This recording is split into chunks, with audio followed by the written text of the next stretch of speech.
Bismillahirrahmanirrahim. Assalamu alaikum, dear students. This is Imran Sir from FEI. This is class 9th Economics and Disaster Management. This is the chapter number 2nd of the chapter, Understanding the Indian Economy. This is the second lecture of this chapter. Let's start today's first topic.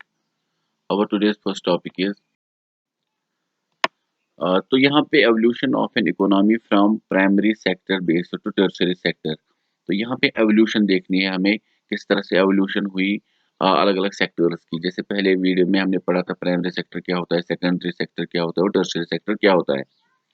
तो अगर हम देखें पुराने ज़माने में लोग क्या करते थे, वो हंटिंग एंड गैदरिंग करते थे, लेकिन उसके बाद एक जगह पे वो सेटल एग्रीकल्चर की वजह से हुए, क्योंकि जब वो सो करते थे कहीं पर सीड्स तो उन्हें हार्वेस्ट तक रुकना पड़ता था। उस दौरान उन्होंने अलग-अलग काम अलग-अलग मतलब सीखने लगे, वो आर्टिज़न्स वगैरह बनने लगे। उसके साथ-साथ फूड प्रोडक्शन बढ़ने लगी, उनके पास सरप्लस मटेरियल जमा होने लगा। और उसके बाद अगर हम देखें उनके पास जब सरप्लस आया तो उसमें ट्रेडर्स वगैरह इन्वॉल्व होने लगे।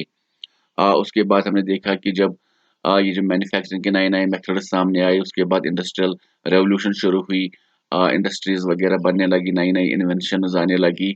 अब ये जो प्राइमरी सेक्टर में हमने देखा एग्रीकल्चर वगैरह में काफ़ी ज़्यादा इज़ाफ़ा हो रहा था। इसके बाद अब मैन्युफैक्चरिंग भी हो रही थी, सेकेंडरी सेक्टर भी बढ़-चढ़ के काफ़ी ज़्यादा तरक्की कर रहा था। तो इसमें इन दोनों सेक्टर्स को सपोर्ट करने के लिए टर्शियरी सेक्टर या सर्विस सेक्टर की ज़रूरत पड़ी।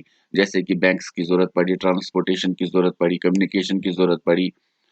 तो इसके अलावा एडमिनिस्ट्रेशन या एडमिनिस्ट्रेटिव सपोर्ट की ज़रूरत पड़ी, पुलिस स्टेशंस की ज़रूरत पड़ी, अलग-अलग इंस्टीट्यूशंस जैसे कि एजुकेशनल इंस्टीट्यूशंस जैसे कि हेल्थ इंस्टीट्यूशंस वगैरह की ज़रूरत पड़ी। तो इस तरह से हम देखते हैं कि एवोल्यूशन किस तरह से प्राइमरी टू टर्शियरी सेक्टर दुनिया में हुई। इसके बाद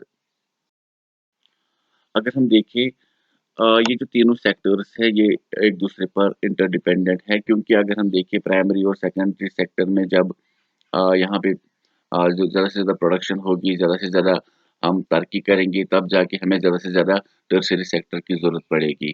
तो ये एक दूसरे पे डिपेंड करते हैं। जिन कंट्रीज़ में लोग अभी भी प्राइमरी सेक्टर पर ही डिपेंडेंट हैं, वहाँ पे सेकेंडरी सेक्टर ज़्यादा नहीं आया है, तो वहाँ पे सीधे टर्शियरी सेक्टर भी बहुत कम देखने को मिलता है। तो अ, अब हम आगे बढ़ते हैं, तो अगला जो हमारा टॉपिक है वो इस तरह से है। तो यहाँ पे हमारा टॉपिक है what is gross domestic product. तो अगर हम यहाँ पे बात करें ग्रॉस डोमेस्टिक प्रोडक्ट क्या होता है, सिंपली हम इसको जीडीपी बोलते हैं। किसी कंट्री की इकोनॉमी कितनी है, तो उस हिसाब से हम वहाँ के जीडीपी को देखते हैं। तो ये ईयरली बेसिस पर होती है, एनुअली हम इसको देखते हैं। जैसे हमारे यहाँ पे बहुत सारी प्राइमरी मतलब प्रोडक्शन एक्टिविटीज़ होती है प्राइमरी, सेकेंडरी और टर्शियरी सेक्टर में। तो वहाँ पे हम गुड्स एंड सर्विसेज प्रोड्यूस करते हैं। अब एक कंट्री में एक साल में कितने गुड्स एंड सर्विसेज प्रोड्यूस किए गए, तो उसका हमें टोटल करना है। तो यहाँ पे क्या करते हैं यूजुअली हम प्राइमरी का अलग और सेकेंडरी का अलग और टर्शियरी का अलग सेक्टर मतलब ये नहीं देखते हैं कि कितना इज़ाफ़ा। हम यहाँ पे क्या देखते हैं कि we have to include only the final goods and services. For example हमारे पास बिस्किट का एक पैकेट आया, तो बिस्किट के पैकेट की कीमत ₹5 हो गई। तो उसमें प्राइमरी प्रोडक्ट की जो चीज़ें हैं जैसे कि उसमें आटा भी इस्तेमाल हुआ है, दूध भी इस्तेमाल हुआ है, अ, शुगर भी इस्तेमाल हुआ है, इसके अलावा ऑयल वगैरह भी इस्तेमाल हुआ है। उसके बाद सेकेंडरी सेक्टर, तो ये बिस्किट बनाने वाली कंपनी जो है उन्होंने उसको मैन्युफैक्चर किया है, बिस्किट बनाया है, पैकेट वगैरह उसमें लगाया है। उसके बाद वो फिर कंज़्यूमर के पास आती है। तो हम उसको या उसमें अगर हम देखें जैसे कि वो आटा वगैरह पहले किसान से इंडस्ट्री तक गया या दूध मिल्कमैन से उस इंडस्ट्री तक गया। उसके बाद हमने देखा कि अब ये बिस्किट इंडस्ट्री से सीधे दुकानों के पास आ रहा है। तो ये सारे खर्चे वगैरह उसमें इंक्लूड होते हैं। इसके अलावा गवर्नमेंट भी अपना एक इनडायरेक्ट टैक्स लगाती है जिसको हम मतलब इनडायरेक्ट इनकम टैक्स वगैरह बोलते हैं, तो वो भी उसमें इंक्लूड होता है। तो जब हम ₹5 या ₹10 में वो बिस्किट खरीदते हैं, उसमें सारी चीज़ें सारे सेक्टर्स की हम कह सकते हैं जो रेट है वो इंक्लूड की गई होती है, तो उसको हम बोलते हैं फिनिशिंग गुड। तो फिनिशिंग गुड्स को ही यहाँ पे काउंट किया जाता है, जिससे आसानी होती है। तो and the sum of production in 3 sectors gives what is called the gross domestic product of a country. It is the value of all final goods and service. जैसे मैंने पहले कहा, produced within a country during a particular year.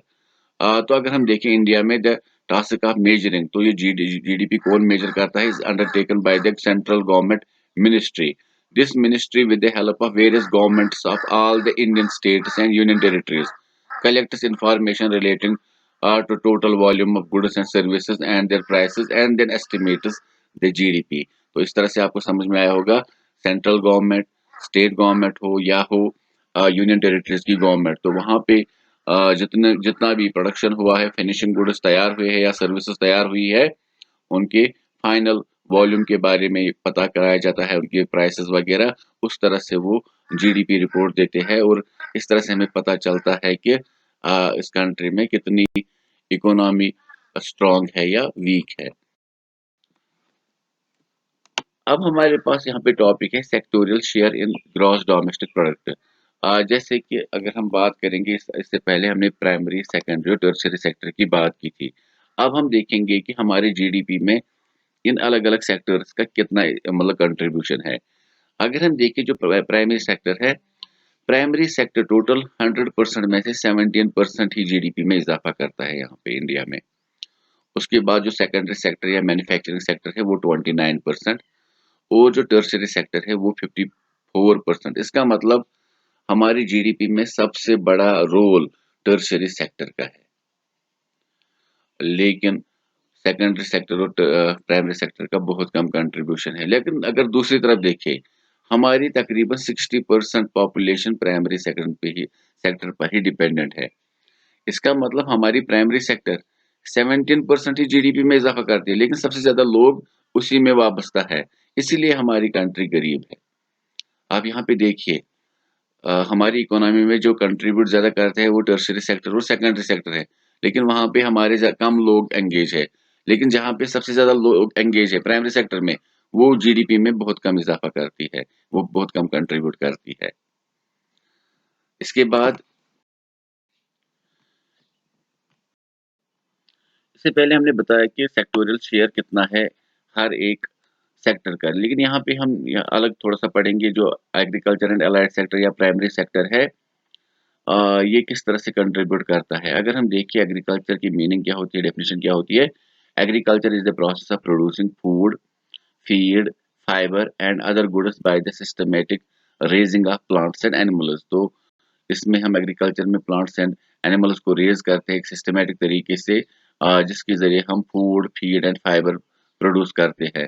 तो food आप सबको पता है, food grains, feed होती है, जैसे कि हमारे यहाँ पे फीड वगैरह बनाई जाती है ना, मतलब जो फॉडर वगैरह एग्रीकल्चर से ही आता है जो हमारे जानवर खाते हैं। उसके बाद फाइबर, जैसे कि कॉटन है, जूट है, जिनसे हम कपड़ा वगैरह बनाते हैं। तो अगर हम देखें, जहाँ पे इससे पहले हमने बात की थी कि 60% अभी भी रिलायबल है हमारे यहाँ पे, इसके साथ एग्रीकल्चर के साथ, एग्रीकल्चर एंड अलाइड प्रोडक्ट्स के साथ। तो यहाँ पे अगर आप देखोगे, एग्रेरियन कंट्री होना एक बुरी बात नहीं है। मतलब 200-300 साल पहले सभी कंट्रीज एग्रेरियन कंट्रीज थी, वहां पे सबसे ज्यादा लोग एग्रीकल्चर से ही वाबस्ता थे। अगर हम रशिया की बात करें तो आपने पढ़ा है रशिया 1914 में 85% लोग वहां पे एग्रीकल्चर एंड अलाइड प्रोडक्ट से या अलाइड सेक्टर से वाबस्ता थे। लेकिन उसके बाद उन्होंने वहां पे काफी तरक्की की और वो एक इंडस्ट्रियल नेशन बन के सामने आई। अगर हम 2001 में देखें, तो agriculture provides employment to 58.2% people. तो एग्रीकल्चर में तकरीबन 58.2% लोगों को 2001 सेंसस के हिसाब से एम्प्लॉयमेंट मिलती थी। This helps to provide income and food security along with employment in rural areas. तो रूरल एरियाज जो गांव के इलाके होते हैं, वहां पे लोगों की इनकम और फूड सिक्योरिटी में एक अहम रोल अदा करती है। इसके अलावा इंडिया में जो ग्रीन रेवोल्यूशन आई थी, जिसके हम यहाँ पे बोल सकते हैं father of green revolution India was doctor Swaminathan. तो उस दौरान यहाँ पे व्हीट वगैरह जो कि यहाँ पे पंजाब से शुरू हुई थी, उसके बाद हरियाणा और बाकी स्टेट्स में शुरू हुई थी, ताकि हाई यील्ड क्रॉप्स वगैरह, फर्टिलाइजर्स, पेस्टिसाइड्स वगैरह का इस्तेमाल किया जाए, जिसकी वजह से काफी ज्यादा प्रोडक्शन में इजाफा हुआ था। इन a span of 3 decades, India became a net exporter of food grains। तो 3 डेकेड्स में, एक डेकेड होती है 10 साल, तो तकरीबन 30 सालों में इंडिया एक नेट एक्सपोर्टर बना था फूड ग्रेन्स का, जो एक्सपोर्ट करता है दूसरी कंट्रीज को फूड ग्रेन्स। तो उसकी वजह से काफ़ी ज़्यादा फ़ायदे भी पहुँचते हैं। जितनी एक कंट्री ज़्यादा एक्सपोर्ट करती है, उतना ही उसकी करेंसी की वैल्यू बढ़ जाती है। तो इसके अलावा remarkable results were achieved in the field of dairy. Dairy को बोलते हैं, डेयरी जो दूध वगैरह या मतलब दूध से रिलेटेड जो चीज़ें बनाई जाती है, तो उसको हम व्हाइट रेवोल्यूशन बोलते हैं। और ऑयल सीड्स जो कि मस्टर्ड से बनते हैं, तो उसके येलो फ्लावर्स होते हैं, तो उसको येलो रेवोल्यूशन बोलते हैं। तो उसमें भी काफ़ी ज़्यादा प्रोडक्शन हुई थी। तो इसके अलावा अगर हम देखें, एक एग्रीकल्चर जो है वो काफ़ी ज़्यादा स्ट्रॉन्ग इंडियन इकोनॉमी में रोल करता है, क्योंकि अगर हम देखें जो हमारी इंडस्ट्रीज टेक्नोलॉजीज वगैरह है, वो भी डिपेंड करती है एग्रीकल्चर और एलाइड प्रोडक्ट्स या एलाइड सेक्टर्स के साथ ही। इसके अलावा अगर हम देखें, काफ़ी ज़्यादा इम्प्रूवमेंट होने लगी थी जब यहाँ पे 2005-2006 में 4-5 में तकरीबन 14.1% शेयर जो हम कह सकते हैं इसी मतलब सेक्टर का था। इसके अलावा अगर हम देखें कि हमारे एग्रीकल्चर में बहुत सारी ऐसी चीज़ें हैं, जैसे कि यहाँ पे लोगों को राशन वगैरह भी दिया जाता है, क्योंकि हमारे यहाँ पे मेजॉरिटी ऑफ पॉपुलेशन जो है वो गरीब है। गरीबी जिसमें यहाँ पे जो राशन कार्ड्स वगैरह दिए जाते हैं, बीपीएल वगैरह, बिलो पॉवर्टी लाइन या अंत्योदया, जिसमें गवर्नमेंट प्रोवाइड करती है फूड ग्रेन्स बहुत कम सस्ते दामों में, वो उन लोगों को प्रोवाइड करती है।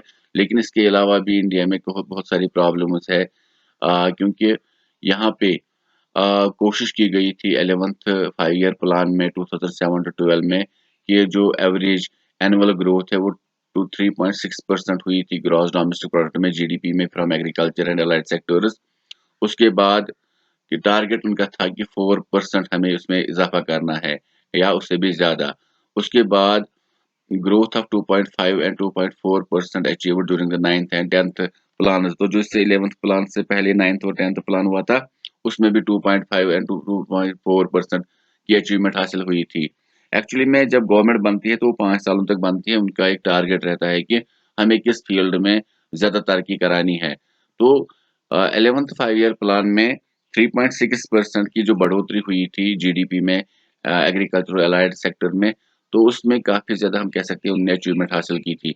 उसके बाद 12th जो प्लान था 2012 onwards kept the target for growth at 4%, तो उसमें भी टारगेट रखा था कि और 4% का हमें इजाफा करना है। Today Indian agriculture is witnessing a phase of diversification. Attention has been shifted to high value crops from traditional crops. तो बहुत सारी जगहों पे ये कहा जाता है कि ट्रेडिशनल क्रॉप्स में ज़्यादा हम कह सकते हैं ज़्यादा प्रोडक्शन नहीं होती है, इसलिए हमें जो एग्रीकल्चर यूनिवर्सिटीज़ में नए-नए एक्सपेरिमेंट्स वगैरह होती है, जहाँ पे हाई वैल्यू या हाई यील्ड क्रॉप्स वगैरह दिए जाते हैं किसानों को, तो वो उन्हीं का इस्तेमाल करें ताकि उनकी प्रोडक्शन बढ़ जाए। तो अगर यहाँ के किसान वैसे करते हैं, तब जाके यहाँ पे प्रोडक्शन बढ़ सकती है। क्योंकि यहाँ के जो किसान हैं अभी भी प्रिमिटिव जो तरीके थे एग्रीकल्चर के, वही अभी भी अपनाते हैं। इसके अलावा this expected to enable a desired transition in Indian agriculture from its stagnation to a growth path. They leverage the growth global competition advantage. Indian agriculture needs intervention in the areas of policy, technology and market access. तो अगर हम देखें दुनिया की बहुत सारी countries इस वक्त इंडस्ट्रीज के साथ साथ एग्रीकल्चर में भी काफ़ी ज़्यादा तरक्की कर चुकी है। उन्होंने नई नई इनोवेशंस वगैरह एग्रीकल्चर में भी इस्तेमाल की है। तो यहाँ पे भी इसी तरह की पॉलिसी टेक्नोलॉजी की ज़रूरत है ताकि यहाँ पे एग्रीकल्चरल प्रोडक्शन बढ़ जाए। इंडिया में जैसे मैंने पहले कहा 60% लोग इन्वॉल्व है इस सेक्टर के साथ। तो यहाँ पे इसमें और ज़्यादा गवर्नमेंट की इन्वॉल्वमेंट होनी चाहिए ताकि वो इस तरह की पॉलिसीज़ वगैरह यहाँ पे दे, ताकि यहाँ के लोग भी काफ़ी ज़्यादा तरक्की कर सके। उसके बाद इंडस्ट्रियल सेक्टर, दूसरा सेक्टर है यहाँ पे सेकेंडरी और इंडस्ट्रियल सेक्टर। तो अगर हम देखें हमारी, जैसे मैंने पहले कहा था कि हमारी जीडीपी में कितने परसेंट का रोल है यहाँ पे इंडस्ट्रीज का। तो currently India's manufacturing sector contributes about 16% to the GDP and India share in the world manufacturing only 1.8%। तो अगर हम देखें 16% का जीडीपी में इजाफा है, कंट्रीब्यूशन है मैन्युफैक्चरिंग का, अगर हम इसके अलावा देखें टोटल वर्ल्ड में अगर 100% मैन्युफैक्चरिंग होती है तो उसमें कंट्रीब्यूट इंडिया करता है सिर्फ 1.8%। अगर हम अपनी नेबरिंग कंट्री चाइना की तरफ देखें तो वहां पे उनकी जीडीपी में 34% सेकेंडरी सेक्टर या इंडस्ट्रियल सेक्टर की कंट्रीब्यूशन है। और अगर हम देखें टोटल वर्ल्ड में मैन्युफैक्चरिंग में ऑलमोस्ट 14%, 13.7% वर्ल्ड मैन्युफैक्चरिंग में चाइना की कंट्रीब्यूशन है, जो कि 1991 में 2.9% ही थी। तो आप खुद ही देख सकते हैं चाइना वर्ल्ड में मैन्युफैक्चरिंग में 13.7% की कंट्रीब्यूशन रखता है और इंडिया 1.8। तो आप यहाँ पे खुद ही देख सकते हैं कि मैन्युफैक्चरिंग सेक्टर में हम चाइना और बाकी कंट्रीज से कितना पीछे है। India's growth has been on the back of a booming service sector which contributed 62.5%। तो सबसे मेन चीज जो है वो यहाँ पे सर्विस सेक्टर या टर्शरी सेक्टर है जो सबसे ज्यादा यहाँ पे जीडीपी में इजाफा करता है।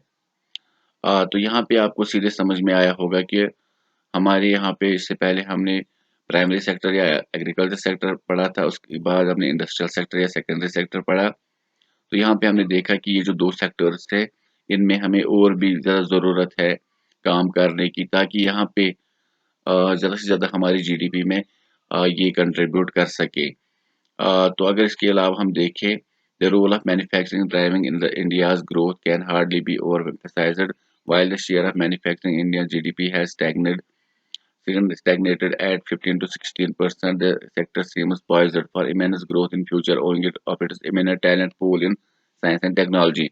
तो इंडिया में टैलेंट की कमी नहीं है, बहुत सारे जो ब्रेन ड्रेन होती है यहाँ के जो लोग होते हैं, जो साइंटिस्ट्स होते हैं, डॉक्टर्स होते हैं, अक्सर वो दूसरी कंट्रीज में मूव करते हैं, वहाँ पे सेटल हो जाते हैं। लेकिन इंडिया में भी इसके अलावा भी काफ़ी ज़्यादा अभी भी हम कह सकते हैं लोगों के पास टैलेंट है कि वो इस सेक्टर में ज़्यादा से ज़्यादा तरक्की कर सकते हैं और जिससे हमारी जीडीपी में काफ़ी ज़्यादा इजाफा हो सकता है इस सेक्टर के थ्रू।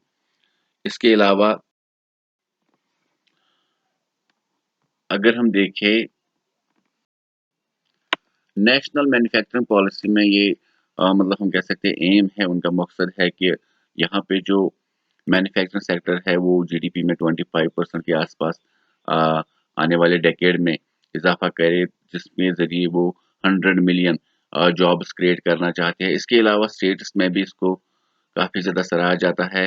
अब यहाँ पे जो पढ़े लिखे लोग हैं उनको भी गवर्नमेंट जो है वो लीज पर ज़मीन वगैरह देती है ताकि वो भी इंडस्ट्रीज वगैरह कायम कर सकते हैं, चाहे उसमें स्मॉल मीडियम जो इंडस्ट्रीज है वो बनाए ताकि यहाँ की जीडीपी में वो इजाफा करे। क्योंकि अगर हम देखें इसके लिए गवर्नमेंट एक तो लीज पे ज़मीन भी देती है और दूसरा लोन भी प्रोवाइड करती है, ताकि यहाँ के पढ़े लिखे लोग अगर इंडस्ट्रीज में इंटरेस्ट दिखाएंगे, इंडस्ट्रीज वगैरह कायम करेंगे, तो बहुत सारे लोगों को एम्प्लॉयमेंट भी मिलेगा उन इंडस्ट्रीज में। तो इससे डबल फायदा होगा गवर्नमेंट को, एक तो एम्प्लॉयमेंट भी जनरेट होगा और दूसरा हमारी जीडीपी में इजाफा भी होगा इस सेक्टर के थ्रू। इसके अलावा सर्विस सेक्टर और टर्शियरी सेक्टर, तो ये नॉन मटेरियल एक मतलब एक हम कह सकते हैं, जैसे हमने कहा था पिछली बार कि इसको हम सर्विस को हम महसूस कर सकते हैं, इनको हम टच वगैरह नहीं कर सकते हैं। तो यही वो सेक्टर है जो हमारी जीडीपी में सबसे ज़्यादा कंट्रीब्यूट करता है। तो GDP has increased from 50% in 2001 to 58.2% in 2011। तो जीडीपी में काफ़ी ज़्यादा इजाफा हुआ, 2001 में 50% था, 2011 में 58.2%। तो जैसे मैंने आप यहाँ पे कंफ्यूज मत होइएगा, क्योंकि यहाँ पे जो जीडीपी होता है वो हर 5 साल के बाद चेंज होता रहता है, क्योंकि 5 साल तक जो टारगेट होता है गवर्नमेंट का कि हमें किस सेक्टर में ज़्यादा तरक्की करनी है, तो इसमें चेंजेस आते रहते हैं। तो इसके अलावा अगर हम देखें, अगर हम लास्ट 30 इयर्स में देखें तो आप बहुत सारी चेंजेस देख सकते हो। अ, सबसे ज़्यादा अगर हम यहाँ पे देखें, सबसे ज़्यादा प्राइमरी सेक्टर में हमारे लोग काम करते हैं। क्योंकि सेकेंडरी और टर्शियरी सेक्टर में ज़्यादा जॉब्स क्रिएट नहीं हो पाती है। तो जैसे हमने देखा कि हमारी हाफ से भी ज़्यादा पॉपुलेशन जो है वो एग्रीकल्चर एंड एलाइड सेक्टर्स में काम करती है, लेकिन जीडीपी में इजाफा कौन करता है? वो सेकेंडरी टर्शियरी सेक्टर करता है। तो हमारे यहाँ पे लोगों को ज़्यादा से ज़्यादा उन्हीं सेक्टर में काम करना चाहिए था। लेकिन अगर हम देखें यहाँ पे होता क्या है? हमारी कंट्री इतनी गरीब क्यों है? अगर हम एक एग्ज़ाम्पल दें, एक फार्मर है फॉर एग्ज़ाम्पल बरकत, उसके पास 3 हेक्टेयर्स की ज़मीन है, जो अनइरिगेटेड लैंड है, जिसमें इरिगेशन की कोई फैसिलिटी नहीं है। उसकी ज़मीन पूरी तरह से डिपेंड करती है रेन पर। और जब बारिशें होंगी मानसून पर, तब जाके वो अपनी ज़मीन में ज्वार या बाजरा जो कि सीरियल्स है, वो उगा सकते हैं। उसके घर में 6 मेंबर्स हैं और 6 के 6 उसी प्लॉट पर साल भर काम करते हैं, क्योंकि उनके पास और कोई काम ही नहीं है। तो ये बहुत बड़ी प्रॉब्लम है। अगर हम देखिए बरकत के घर में अगर 2 भी लोग, 2 ही आदमी उस ज़मीन पे काम करेंगे, तो उस पे वो अच्छे से काम कर सकते हैं। अब वहाँ पे एंगेज कितने हो रहे हैं? 6 हो रहे हैं। इसी तरह से लाखों करोड़ों फैमिलीज़ ऐसी है, जहाँ पे बरकत वाली सिचुएशन है, इसी फैमिली की सिचुएशन है। जहाँ पे 2 लोगों या 3 लोगों का काम है, लेकिन 6-7 लोग वो वही काम करते हैं। तो जैसे मैंने कहा कि बरकत की तरह बहुत सारी फैमिलीज़ ऐसी है इंडिया में जो ऐसा ही करती है, जहाँ पे 3 लोगों के लिए काम है या 2 लोगों के लिए काम है, लेकिन 6-7 वहाँ पे एंगेज होते हैं उसी काम के लिए। यहाँ पे हम इस सिचुएशन को 2 तरीकों से डिफाइन कर सकते हैं। A situation in which a labour does not get the type of work he is capable of doing. तो एक लेबर को उस तरीक़े का काम नहीं मिल रहा है, जो जिस तरीके की वो कैपेबिलिटी रखता है, या as a labor does not get sufficient work to absorb himself for the total length of working hours। तो या वर्कर को उतने घंटों का काम नहीं मिलता है। जैसे हमने यहाँ पे बरकत की फैमिली की बात की, तो वहाँ पे 2 लोगों का काम है, लेकिन कर कितने रहे? 6 कर रहे हैं। इसका मतलब उनके पास दिन में बहुत सारा टाइम ऐसा ही होता है कि जब जब उनके पास कोई काम ही नहीं होता है। तो इसी तरह से बहुत सारी फैमिलीज़ यहाँ पे इंडिया में ऐसी है जिनको हम कह सकते हैं शिफ्ट करना चाहिए। यहाँ पे अगर गवर्नमेंट भी इंटरवेन करेगी, ज़्यादा से ज़्यादा एम्प्लॉयमेंट जनरेट करेगी सेकेंडरी और टर्शियरी सेक्टर में, ताकि यहाँ की लोगों की आमदनी वगैरह बढ़ जाए। इससे क्या होगा? इससे हमारे जीडीपी में इज़ाफ़ा होगा। इंशाल्लाह बाकी के टॉपिक्स आने वाली वीडियोज़ में कवर करेंगे। तब तक के लिए स्टे सेफ, फ़ी अमान अल्लाह।